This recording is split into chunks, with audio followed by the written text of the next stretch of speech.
IUI, IVF, ICSI ये तीनों औलाद पैदा करने के गैर फितरी तरीका इलाज है। मैं आपको बता दूं IUI एक गैर फितरी और 99% जो है नाकाम इलाज है। अच्छा। एक तो इस पर लाखों रुपए का आपको पता है खर्चा आ जाता है, वो लोग रह जाते हैं।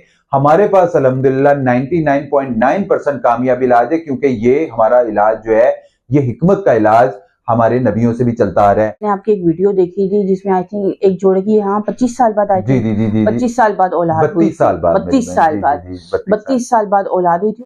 अस्सलामुअलैकुम। वालेकुम अस्सलाम। कैसे मेरी बहन, ठीक है आप? अल्हम्दुलिल्लाह। कैसे हकीम साहब, अल्लाह आप पाक खैरियत का से हैं? शुक्र है, दुआएं आपकी है।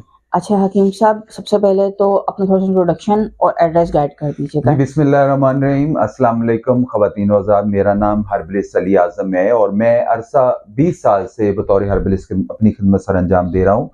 मैं अल्लाह पाक का शुक्र अदा करता हूँ कि उस परवरदिगार ने मुझे खिदमत खलक की शोबे से मुंसलिक किया। अब तक हमारे पास बेशुमार पेशेंट्स अल्लाह पाक की करम नवाजी से जो मायूस हो चुके हैं, हमारे दवाखाने में आ रहे हैं, इलाज करवा रहे हैं और शफा पा रहे हैं। देखो सिंपली सी एड्रेस है हमारा, यूनिवर्सिटी रोड पे उर्दू साइंस कॉलेज के सामने पंजाब बैंक है, उसी गली में मेरा दवाखाना है, हर्बलिस्ट अली आज़म के नाम से अजीम दवाखाना। जी जी ठीक है हकीम साहब, आज का जो टॉपिक है वो ये है कि ये IUI क्या है। IUI, IVF, ICSI ये तीनों औलाद पैदा करने के गैर फितरी तरीका इलाज है। ठीक है। सबसे पहले हम बात करते हैं IUI, इंट्रा यूट्रन इंसेमिनेशन इसको कहते हैं। इसका तरीका इस तरीका इलाज में मर्द के धुले हुए स्पर्म्स को सीधा यूट्रस में रखा जाता है, जिससे फर्टिलाइजेशन के चांसेस जो है वो बन जाते हैं। अच्छा तुम सब ये बताइएगा कि ये गैर फितरी तो है, लेकिन मुझे ये बताएं फिर भी कि कौन से जोड़े ये तरीका इलाज अपना सकते हैं। वो जोड़े जो प्रेगनेंसी के लिए कोशिश कर रहे हैं और तमाम रिपोर्ट्स उनकी नॉर्मल है, लेकिन प्रेगनेंसी नहीं हो रही है।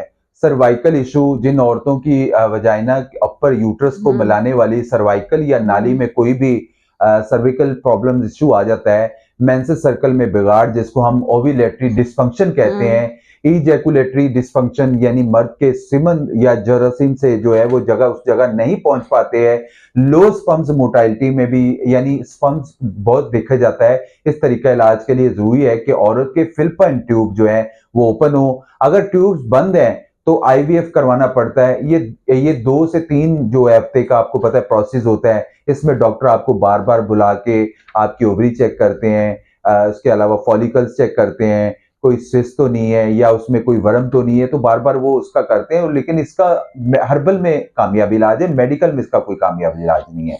अच्छा ये बताइएगा हकीम साहब, क्या IUI करवाने के बाद 100% चांसेस होते हैं कि औलाद हो जाएगी? मैं आपको बता दूं IUI एक गैर फितरी और 99% जो है नाकाम इलाज है। अच्छा। एक तो इस पर लाखों रुपए का आपको पता है खर्चा आ जाता है, दूसरा इसका जो है वो रिस्पॉन्स जो है वो 10% से कम होता है। आप कहीं भी चले जाएं IVF की IUI करवाएं, वो आपको बता देंगे 10 से 15% चांसेस है, उसके बाद भी जो है वो लोग रह जाते हैं। हमारे पास अल्हम्दुलिल्लाह 99.9% कामयाब इलाज है, क्योंकि ये हमारा इलाज जो है ये हिकमत का इलाज हमारे नबियों से भी चलता आ रहा है। हम कोशिश ये करते हैं कि जिनकी प्रॉब्लम्स होती है, अभी एजुस्पर्मिया का मेडिकल में मेरी बहन कोई इलाज नहीं है, आप कहीं भी चले जाएं वो आपको यही बताते हैं कि इसका आप ट्रीटमेंट नहीं है और इसके लिए आप मायूस ही हो चुके हैं। लेकिन अल्हम्दुलिल्लाह मेरे पास ऐसे बहुत सारे पेशेंट्स हैं जिन्होंने मुझसे इलाज करवाया और वो उनके अल्लाह पाक की करम नवाजी से उनका मसला बहुत बेहतर हुआ। देखिए शिफा देने वाली जात तो अल्लाह पाक की है, लेकिन इलाज करवाना एक सुन्नत है। तो ये जो मैंने अभी बताया मेंसेस सर्कल में बिगाड़ी जिसको ओव्यूलेटरी डिसफंक्शन कहते हैं, खवातीन के साथ जो आता है, अंडे नहीं बन पाते हैं, उनकी ग्रोथ नहीं हो पाती है, वेट ज्यादा हो जाता है, फेस पे बाल बहुत ज्यादा आ जाते हैं, इसके अलावा बड़ी प्रॉब्लम्स आ जाती हैं, तो अल्लाह पाक की करम नवाजी से इसका हर्बल में कामयाब इलाज है।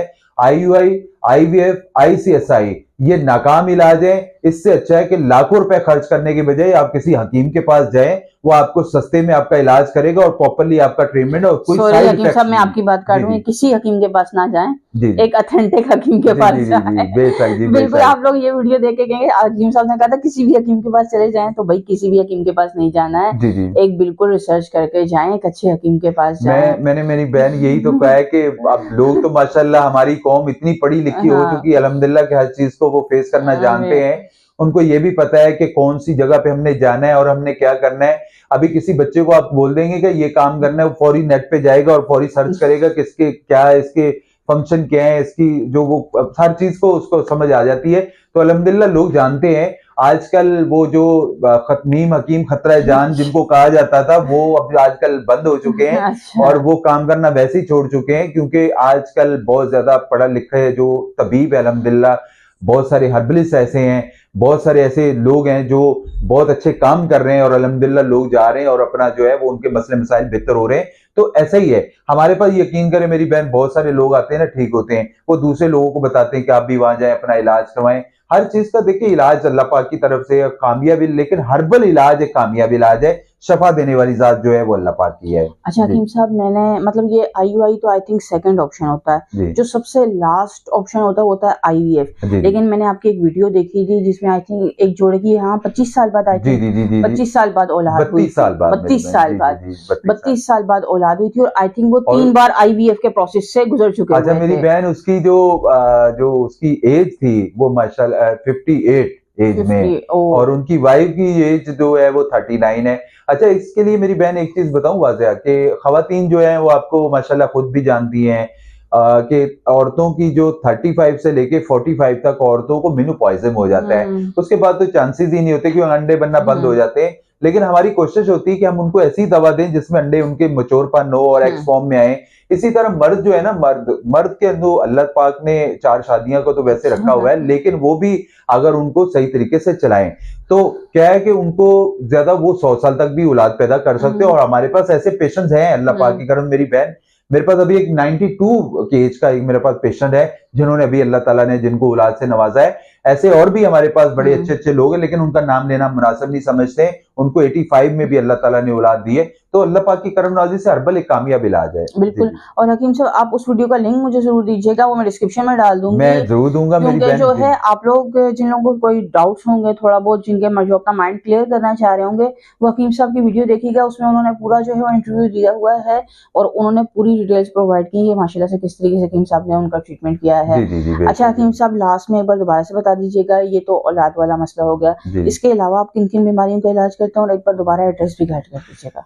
जी, यूनिवर्सिटी रोड पे उर्दू साइंस कॉलेज के सामने पंजाब बैंक है, उसी गली में मेरा दवाखाना है। और हमारे पास ज्यादातर अल्हम्दुलिल्लाह जो आजकल जो मेरी बहन सबसे ज्यादा पेशेंट्स आ रहा है वो थायराइड्स के हवाले से आ रहे हैं। थायराइड्स बहुत ज्यादा प्रॉब्लम्स आ रही है, मोटापे के हवाले से आ रहे हैं। इसके अलावा औरतों को जो हार्मोन सर्कल का बहुत ज्यादा मसला आ रहा है, क्योंकि ये छोटी छोटी प्रॉब्लम्स होती हैं। आप अपने डॉक्टर को जाके नहीं बताएंगे तो आपके साथ प्रॉब्लम्स बढ़ेंगी और आगे जाके मामला फिर औलाद के आ जाते हैं। तो इसको फौरी तौर पे ठीक करना जरूरी होता है। या अक्सर बच्चियों को ज्यादातर देखा है कि उनके फेस पे बाल बहुत ज्यादा आ जाते हैं, तो वो समझती है ये नॉर्मल बाल होते हैं। ये बाल बच्चियों के नहीं होने चाहिए, क्योंकि उनके अंदर एक्स क्रोमोसोम होते हैं और मर्द के अंदर वाई क्रोमोसोम होते हैं। एक्स और वाई दोनों होते हैं। तो एक्स क्रोमोसोम में बच्चियों के जिस्म पे अगर बाल ज्यादा आ रहे हैं तो फिर उनको जाके आगे harmony circle, PCOS, polycystic ovary syndrome, इसके अलावा और बड़ी प्रॉब्लम्स आ जाती। तो कोई भी प्रॉब्लम्स है आप हमसे राब्ता कर सकते हैं, इंशाल्लाह हम उसके बारे में आपको बेहतर रहनुमाई करेंगे। ठीक है, बहुत शुक्रिया। जज़ाकल्लाह। जज़ाकल्लाह।